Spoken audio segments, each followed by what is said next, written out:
Bismillahirrahmanirrahim. Assalamualaikum warahmatullahi wabarakatuh. Innal hamdalillah nahmaduhu wa nasta'inuhu wa na'udzu billahi min syururi anfusina wa min sayyiati a'malina wa man yudillahu fala mudhillalah wa man yudlil fala hadiyalah. Asyhadu an la ilaha illallah wa asyhadu anna Muhammadan abduhu wa rasuluhu wa nabiyya ba'dah. Alhamdulillah, pada pertemuan kali ini kita memasuki pada bab pertama, yaitu bab karya ilmiah. Sebelum kita memahaminya lebih dalam lagi terkait bab karya ilmiah, kita akan ada sebuah pengantar. Nah, di sini ada pembahasan ya. Ada sebuah kalimat yang bertuliskan ilmu adalah amaliyah dan amal adalah ilmiah. Yang dimaksudkan di dalam sini adalah, pertama kita bedah satu-satu dulu ya. Kalau ilmu itu apa? Ilmu itu memahami, mengerti, dan mengetahui. Sedangkan amaliyah itu apa? Perbuatan. Nah, kemudian berarti pemahaman terkait ilmu adalah amaliyah itu apa? Jadi yang dimaksudkan di sini adalah segala pengetahuan dan pemahaman yang kita dapat harus diwujudkan dengan perbuatan. Seperti itu teman-teman. Nah, kemudian kalau amal adalah ilmiah itu berarti kebalikannya. Iya enggak? Jadi apa? Segala amal atau perbuatan kita harus dibarengi dengan ilmu. Nah, berarti ketika kita bertindak itu tuh harus ada ilmunya, harus ada dasarnya, seperti itu. Dan karena kita umat beragama ya, pasti kita tidak lepas dari Al-Quran dan As-Sunnah, hadis. Nah, seperti yang teman-teman bisa ketahui ya, ada juga sebuah kalimat ya yang menguatkan pemahaman kita bahwa logika tanpa agama itu binasa dan agama tanpa logika itu mustahil. Kayak gitu teman-teman. Jadi bisa teman-teman pahami ketika teman-teman mempelajari sesuatu tanpa dibarengi dengan agama, itu nanti pemahaman teman-teman akan membuat teman-teman itu binasa. Dan terlebih ketika teman-teman hanya memahami agama saja ya, tanpa dilogikakan, berarti itu nanti mustahil. Karena ketika kita beragama, ketika kita mempelajarinya, pasti kita menggunakan logika kita. Seperti itu. Nah, sampai di situ sudah paham ya apa itu ilmu, bagaimana itu amal kayak gitu, apa yang harus kita lakukan, kenapa kita belajar di sini, apa implementasi dari apa yang kita pelajari di sini, teman-teman juga harus paham kayak gitu. Nah, kemudian di sini juga ada kutipan atau sebagian dari surat Al-Mujadalah ayat 11 yang berisikan tentang Allah akan meninggikan orang-orang yang beriman di antara kamu dan orang-orang yang diberi ilmu pengetahuan beberapa derajat, dan Allah Subhanahu wa Ta'ala Maha mengetahui apa yang kamu kerjakan. Berarti teman-teman sudah bisa pahami ya, bahwa di sini itu menunjukkan betapa tinggi derajat dan kedudukan orang-orang yang memiliki ilmu. Maka teman-teman jangan patah semangat ketika teman-teman belajar. Sesusah apapun itu, lakukanlah, karena setiap dari kesusah payahan teman-teman atau lelahnya teman-teman itu insya Allah nanti lillah kayak gitu, akan mendatangkan sebuah pahala untuk teman-teman sendiri. Jadi teman-teman yakinlah bahwa segala perbuatan baik yang teman-teman lakukan itu tidak akan pernah sia-sia. Sekalipun ada pepatah mengatakan bahwa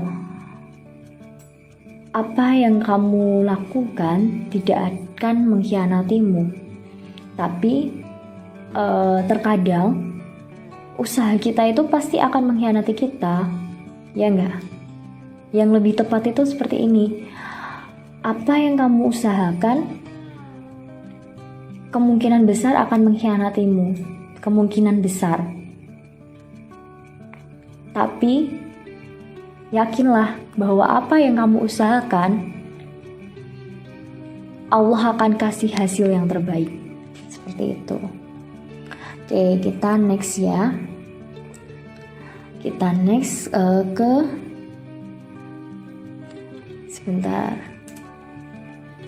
Oke, di sini tadi kan kita sudah membahas tuh terkait ilmu, ya nggak, ilmiah, hal-hal yang bersifat ilmiah.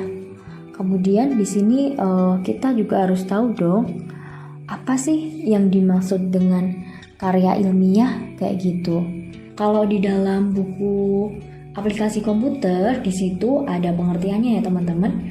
Karya ilmiah adalah laporan tertulis dan diterbitkan yang memaparkan hasil dari penelitian atau pengkajian yang telah dilakukan seseorang ataupun sebuah tim dengan memenuhi kaidah dan etika keilmuan yang dikukuhkan dan ditaati oleh masyarakat keilmuan.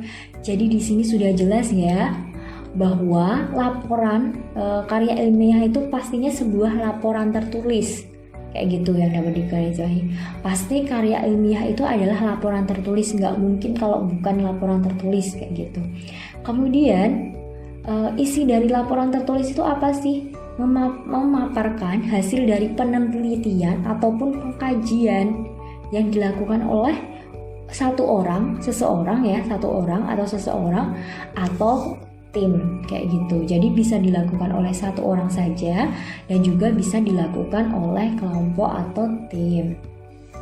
Yang pastinya laporan tersebut memiliki kaidah dan etika keilmuan yang dikukuhkan dan ditaati oleh masyarakat keilmuan. Nah, seperti itu bisa dipahami ya. Nah, di sini ada sedikit penjabaran terkait perbedaan dari karya ilmiah dan karya non ilmiah. Nah, dari bahannya itu untuk karya tulis ilmiah itu menyajikan fakta atau kebenaran dan bersifat objektif atau dapat dibuktikan. Sedangkan untuk karya non ilmiah di sini sebenarnya sama, menyajikan fakta atau objektif namun bisa juga fiktif. Nah, kalau bedanya itu sih itu, kalau karya tulis ilmiah itu sudah pasti sesuatu yang fakta dan bisa dibuktikan, tapi kalau karya tulis non ilmiah itu bisa fakta, bisa fiktif. Nah, kemudian untuk penyajiannya menggunakan bahasa baku, cermat, formal, atau dan lugas ya, sesuai sistematika juga. Jadi kalau penyajiannya itu memang kita menggunakan bahasa baku untuk karya tulis ilmiah ya, dan ada sistematikanya juga yang sudah ditaati seperti yang disampaikan tadi ya, bahwa menggunakan kaidah dan etika keilmuan yang sudah dikukuhkan dan ditaati masyarakat. Berarti kan sudah paham ya bahwa di situ tuh ada sistematikanya. Kemudian ada metode ilmiahnya juga. Nah, kemudian kalau untuk penyajian yang karya ilmiah karya non ilmiah gimana sih? Nah, kalau di situ tuh bahasanya cermat. Kalau tadi bahasanya baku, kalau di sini bahasanya cermat. Tidak selalu formal tetapi tetap taat asas. Jadi memang bahasanya tuh tidak formal, tidak selalu formal, tapi tetap taat asas. Disusun secara sistematis.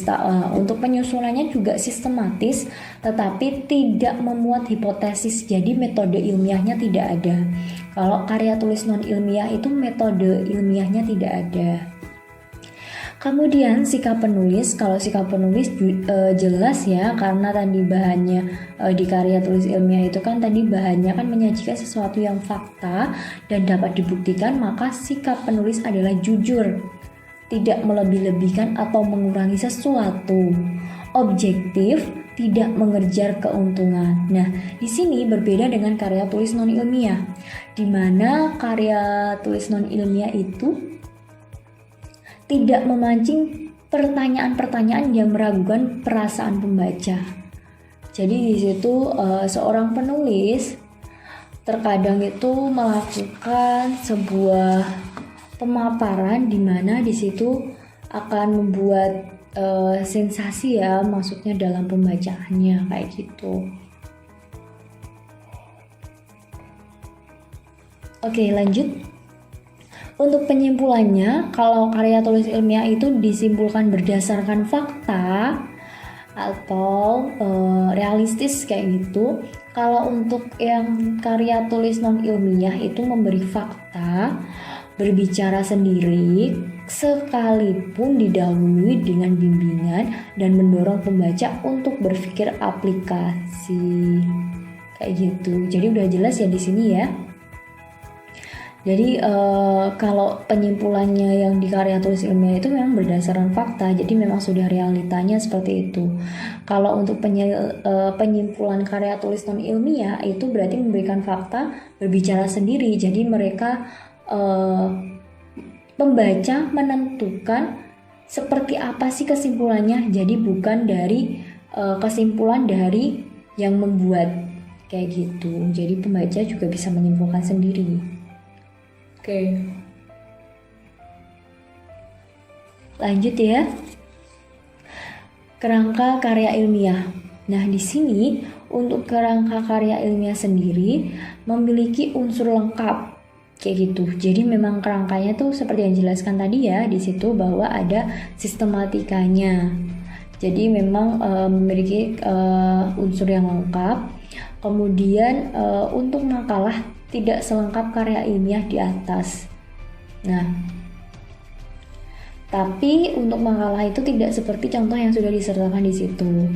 Kemudian nanti contohnya kita bahas di bagian slide selanjutnya. Kemudian penyusunan suatu karya ilmiah memenuhi syarat langkah metode ilmiah. Jadi hal-hal yang sudah tertera dari nomor 1 sampai 5 itu merupakan langkah-langkah metode ilmiah. Mulai dari mengenali dan merumuskan, menyusun kerangka berpikir, kemudian penarikan kesimpulan dari kerangka berpikir, merumuskan hipotesis, menguji hipotesis, hingga menarik kesimpulan. Jadi runtut ya sistematikanya. Kalau untuk karya tulis non ilmiah tidak ada kerangka yang baku. Kemudian untuk sebuah karya tulis yang lengkap terdiri dari, jadi biasanya ya itu hanya sekedar karya tulis biasa, itu biasanya juga ada pembukaan seperti yang dijabarkan ya, isinya seperti itu, ada isi juga, kemudian ada penutup. Bisa itu sebuah novel kayak gitu, itu kan kayak karya tulis non ilmiah ya, novel gitu bisa masuk. Oke, lanjut. Baik, di sini ada macam-macam karya ilmiah. Ada berapa sih? Kalau di sini saya berikan 3 saja ya. Maaf, ada 5 ya. Yang pertama itu ada artikel. Apa sih itu artikel? Artikel itu karya tulis yang dirancang untuk dimuat dalam jurnal atau buku yang berisikan artikel. Artikel ilmiah diangkat dari hasil pemikiran dan kajian pustaka ataupun hasil pengembangan sebuah proyek. Nah, jadi sudah tahu ya asalnya dari mana untuk artikel itu. Bisa dari hasil pemikiran, bisa dari hasil kajian pustaka, bisa juga dari hasil pengembangan sebuah proyek. Kemudian, untuk makalah itu adalah karya ilmiah yang menyajikan sebuah masalah yang penyelesaiannya menggunakan data yang ada di lapangan. Jadi di sini adalah sebuah sajian karya dari penyelesaian masalah menggunakan data langsung dari lapangan seperti itu. Itu makalah. Nah, kemudian di sini ada tingkatannya ya. Kenapa itu disebut skripsi? Kenapa itu disebut tesis? Kenapa itu disebut disertasi? Nah, skripsi itu adalah pemahaman kita di tingkat S1. Tesis itu pemahaman kita di tingkat S2. Disertasi itu adalah pemahaman kita di tingkat S3. Atau bisa disimpulkan bahwa skripsi, tesis, dan disertasi itu adalah goal atau akhir dari hasil kita belajar selama kita kuliah seperti itu.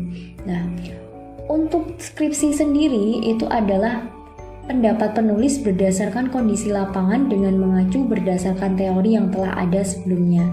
Jadi sifat dari penulisan skripsi ini sudah ada dasar teori sebelumnya seperti itu. Jadi dia meneliti sesuatu yang memang sudah diteliti sebelumnya. Nah, kalau tesis itu bagaimana? Kalau tesis itu mengungkapkan pengetahuan dan temuan baru yang didapat dari isu permasalahan yang diteliti. Jadi di sini kita mengungkapkan pengetahuan dan temuan baru untuk dapat isu permasalahan yang diteliti. Jadi untuk kita teliti nantinya kayak gitu. Nah, kemudian kalau untuk disertasi itu adalah temuan penulis sendiri yang berupa temuan orisinil dan memberikan pembaharuan di bidang tersebut. Jadi di sini bisa disimpulkan ya dari mana yang berdasarkan teori, kemudian dari temuan yang baru, kemudian dari temuan sendiri kayak gitu. Jadi seperti itu untuk pembedaannya. Oke, kita next lanjut. Di sini ada etika penulisan dari karya ilmiah. Yang pertama ada kejujuran. Berarti yang dimaksud dari kejujuran ini gimana? Jujur dalam melakukan penelitian, pengumpulan data, dan pelaksanaan metode. Nah, kemudian selanjutnya adalah objektif.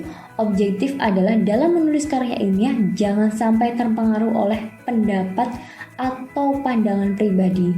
Jadi harus objektif sesuai dengan kenyataan, realistis seperti itu, sesuai dengan realitanya.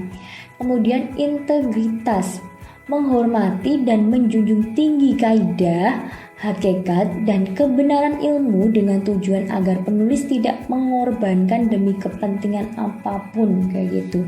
Jadi di sini bisa dipahami ya bahwa integritas itu adalah wujud dari penghormatan dan menjunjung tinggi sebuah kaidah, hakikat, dan kebenaran ilmu kayak gitu. Jadi di sini diharapkan seorang penulis itu tidak melakukan tindak kecurangan atau pemalsuan kayak gitu. Kemudian ketelitian, hindari terjadi kesalahan seminimal mungkin yang diakibatkan oleh ketidakpedulian. Jadi misal ada kalimat yang typo atau ada kalimat yang salah kayak gitu. Itu harus benar-benar teman-teman teliti ya. Misal pengertian dari apa kayak gitu, tapi tulisannya teman-teman apa adalah pengertian dari malah gitu. Jadi kayak ada kalimat yang terbalik atau seperti apa, tanda titik komanya tidak jelas, itu juga akan berefek ke depannya ya kayak gitu. Nah, kemudian yang selanjutnya adalah tanggung jawab sosial. Kenapa ada tanggung jawab sosial di sini? Ini nggak saya urutkan ya, atau mau diurutkan aja? Oke, diurutkan ya. Kemudian selanjutnya ada keterbukaan informasi, yaitu karya tulis ilmiah yang dipublikasikan harus bisa bermanfaat bagi para pembaca dan khalayak umum. Jadi keterbukaan informasi yang dimaksud di sini adalah karya yang telah kita buat itu nantinya akan kita publis kayak gitu. Jadi karya itu nanti bisa digunakan untuk referensi, untuk bacaan ataupun hal-hal lainnya bagi masyarakat umum yang bisa mengakses karya yang telah kita buat seperti itu. Kemudian penghargaan karya orang lain. Nah, di sini maksudnya gimana sih? Jadi penulis juga bisa mempertanggungjawabkan setiap penelitiannya dan apa yang ditulisnya. Di sini ya, untuk penghargaan karya orang lain, di situ tertera ya bahwa penulis juga harus bisa mempertanggungjawabkan setiap penulisannya dan apa yang dituliskan. Jadi yang dimaksud di sini adalah teman-teman yang membuat karya ilmiah atau seorang penulis itu diharuskan untuk mencantumkan kutipan atau dari mana hasil atau sumbernya teman-teman itu menulisnya atau memperoleh datanya seperti itu. Kemudian untuk kerahasiaan dan responden, menjaga baik privasi responden. Jadi di sini memang teman-teman diminta untuk tidak membocorkan data atau hasil dari responden kepada pihak manapun.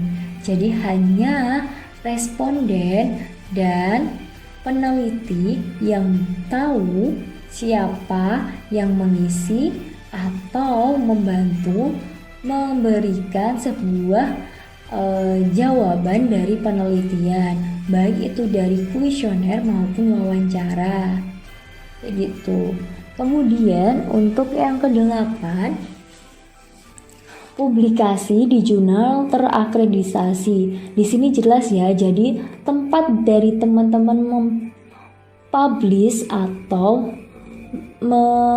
nge-share ke khalayak umum terkait artikel yang telah teman-teman buat ini atau karya ilmiah yang telah teman-teman buat ini, itu tuh memang harus di tempat yang sesuai atau sebidang atau selaras. Nah, di situ adalah yang pastinya teman-teman publishnya itu di jurnal terakreditasi kayak gitu. Nah, kemudian yang selanjutnya yang ke-9 adalah tanggung jawab sosial, di mana karya tulis ilmiah yang baik harus digunakan untuk masyarakat meningkatkan taraf hidup, memudahkan serta membuat aktivitas kehidupan menjadi lebih efektif dan efisien. Jadi di sini kita juga harus pahami ya, teman-teman tuh membuat karya ilmiah itu tujuannya untuk apa kayak gitu. Nah, tujuan dari pembuatan ini tuh sebenarnya memang ditujukan untuk khalayak umum, di mana mereka bisa merubah cara berpikir mereka menjadi lebih baik kayak gitu. Oke, selanjutnya di sini ada bentuk-bentuk dari pelanggaran ya teman-teman dalam sebuah karya ilmiah. Yang pertama itu ada fabrication atau pemalsuan data, di mana pemalsuan atau pengurangan atau penambahan data yang tidak dapat dipertanggungjawabkan merupakan pelanggaran etika karya ilmiah kayak gitu. Jadi pemalsuan data ya. Kemudian kalau klasifikasi itu adalah tindakan merubah data menjadi data agar seperti yang diinginkan oleh penulis. Nah, kalau pemalsuan tadi kan sudah jelas ya, dipalsukan datanya. Nah, kalau di sini itu dirubah datanya biar sesuai dengan keinginan penulis. Kemudian untuk plagiarisme itu adalah tindakan menyalin sebagian atau seluruh hasil karya orang lain, baik secara sengaja maupun tidak sengaja, tanpa menyantumkan sumber yang didapat untuk penulisan karya tersebut. Jadi teman-teman harus memahami ya, bahwa setiap teman-teman mencantumkan satu kalimat yang teman-teman ambil dari sebuah jurnal ataupun skripsi dari orang lain, maka teman-teman jangan lupa mencantumkan nama atau asalnya dengan kutipan ya pastinya. Kemudian di sini ada lagi yaitu adalah memanfaatkan data. Jadi informasi bukan berasal dari sumber asal. Nah, biasanya ngotak-ngatik ya kalau kayak gini ya. Yang dimaksudkan adalah memanfaatkan data atau informasi bukan dari sumber asalnya. Memanfaatkan data informasi bukan dari sumber asalnya yang dimaksud secara negatif adalah dengan tidak menyantumkan sumber informasi kedua dalam rantai data dari sumber data yang diambil oleh peneliti. Paham nggak di sini? Maksudnya gimana? Maksudnya itu biasanya kan ada kutipan dalam kutipan. Lah itu tidak dicantumkan. Gitu. Oke, lanjut ya. Pelanggaran hak kepenulisan, kepemilikan dan ucapan terima kasih.